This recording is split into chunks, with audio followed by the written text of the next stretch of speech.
নমস্কার। আপনারা দেখছেন চ্যানেল এবিসি। আমি বিজয় আর প্রত্যেক দিনকার মতো আপনাদের সামনে উপস্থিত হয়ে গেছি। দেখুন, আপনাদের ভাগ্যের উপর গ্রহের প্রভাব যে পড়ে থাকে তা অবশ্যই সত্য। কিন্তু আপনাদের ঘরে কখনো কখনো ছোট ছোট সমস্যাগুলি ধীরে ধীরে বড় আকার ধারণ করে থাকে।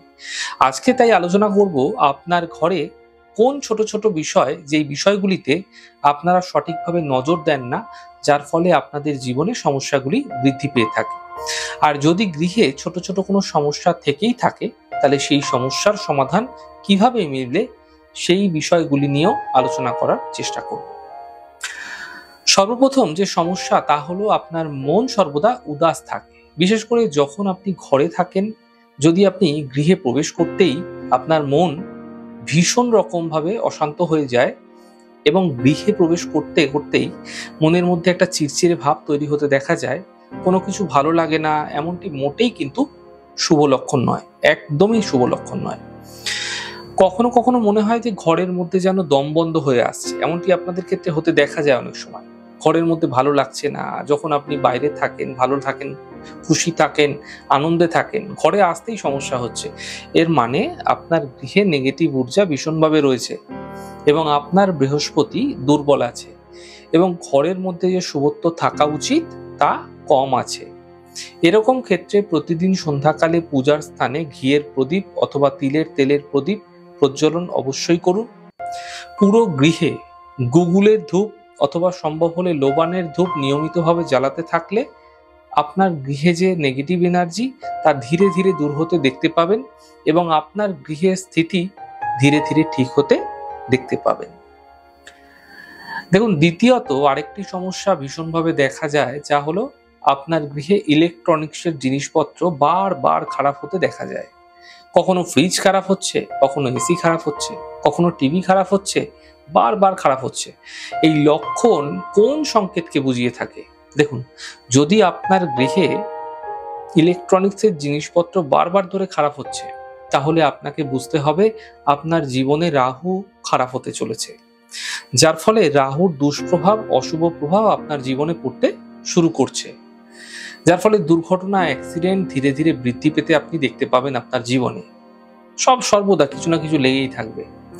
যদি সমস্যা থেকে আপনি বাঁচতে চাইছেন, তাহলে আপনার গৃহের বাইরে একটি লাল রঙের স্বস্তিক অবশ্যই লাগান। ঘরকে সর্বদা পরিষ্কার পরিচ্ছন্ন রাখার চেষ্টা করুন, বিশেষ করে টয়লেট, বাথরুম। নোংরা জিনিসপত্র গৃহে জমিয়ে রাখবেন না, এতে রাহুর যে দুষ্প্রভাব তা কম হতে দেখতে পাবেন। দেখুন, গৃহে তৃতীয় যে বিশেষ সমস্যা তা হলো বারবার পরিবারের মানুষদের মধ্যে কোনো কারণ ছাড়াই ঝুট ঝামেলা লেগে থাকে। মা বাবার সঙ্গে সমস্যা, ঝঞ্ঝাট, সন্তানের সঙ্গে, সন্তানদের সঙ্গে, পিতার সঙ্গে ঝঞ্ঝাট, বড়দের সঙ্গে ঝঞ্ঝাট, স্বামী স্ত্রীর মধ্যে কিছু না কিছু ঝামেলা লেগেই রয়েছে। আপনার গৃহে যদি এমনটি হচ্ছে, এমন ক্ষেত্রে কি করা উচিত? দেখুন, যদি ঘরের মধ্যে ছোট ছোট বিষয়কে কেন্দ্র করে ঝুট ঝামেলা লেগে রয়েছে, অথবা কখনো কখনো এমনটি হয়ে থাকে কি বাদ বিবাদ এত বড় হয়ে যায় যে সম্পর্ক ভেঙে যেতে পারে, গৃহের সদস্যদের মধ্যে এমনটি হতে দেখা যায়, তাহলে আপনাকে মাথায় রাখতে হবে আপনার গৃহে মঙ্গলের যে স্থিতি তা ঠিক নেই। যদি এমনটি আপনাদের ক্ষেত্রে হচ্ছে, তাহলে গৃহে যেন পর্যাপ্ত পরিমাণ সূর্যের প্রকাশ হয়, অর্থাৎ সূর্যের আলো যেন পর্যাপ্ত পরিমাণে গৃহে ঢোকে, সেদিকে আপনাকে বিশেষ খেয়াল রাখতে হবে।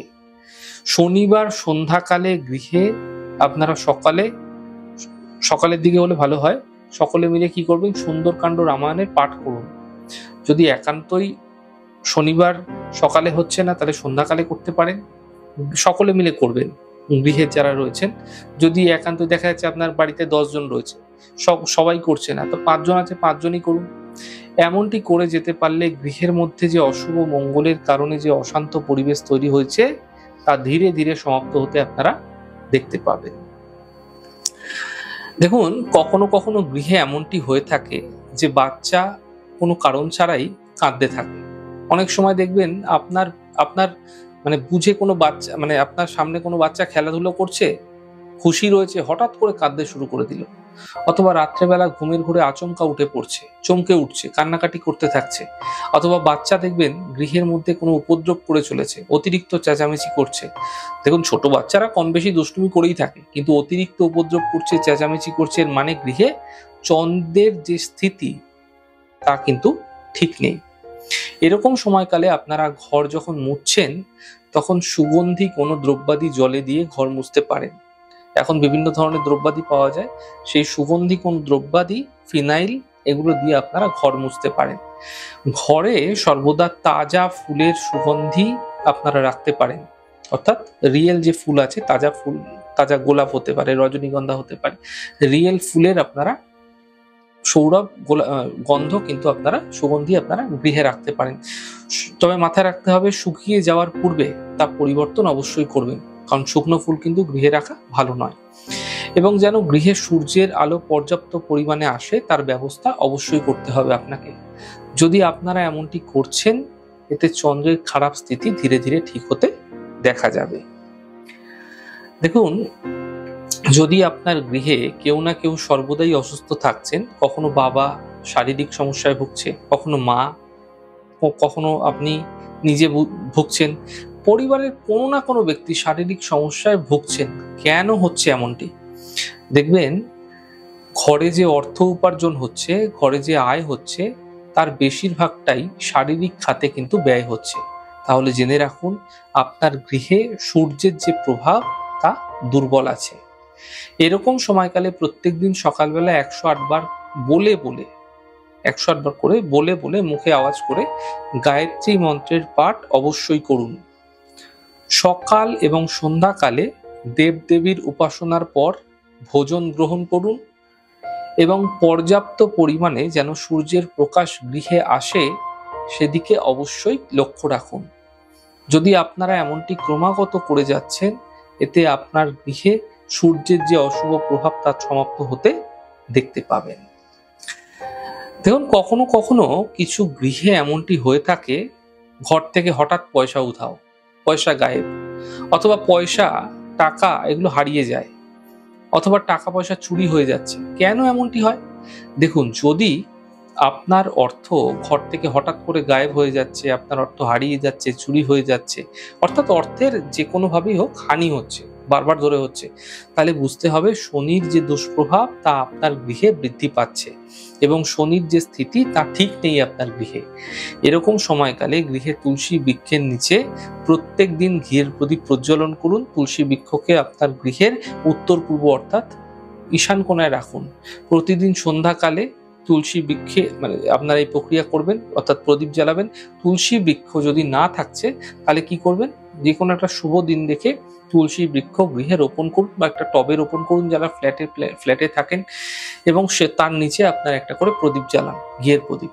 এবং যে কোনো অর্থ আপনি উপার্জন করছেন, তা থেকে সামান্য কিছু অর্থ নির্ধনকে শনিবার শনিবার দান করতে থাকুন। এতে শনির যে স্থিতি আপনার গৃহে খারাপ রয়েছে তা কিন্তু ধীরে ধীরে ঠিক হতে দেখতে পাবেন। আমাদের এই ছোট ছোট আলোচনা আপনাদের কিরকম লাগছে অবশ্যই কিন্তু লিখে জানাবেন। যদি ভালো লেগে থাকে সেক্ষেত্রে লাইক করতে, কমেন্ট করতে, সাবস্ক্রাইব করতে এবং শেয়ার করতে বন্ধুদের সঙ্গে ভুলবেন না। অনেক ভালো, সুন্দর, সুস্থ থাকুন। আগামী পর্বে দেখা হবে।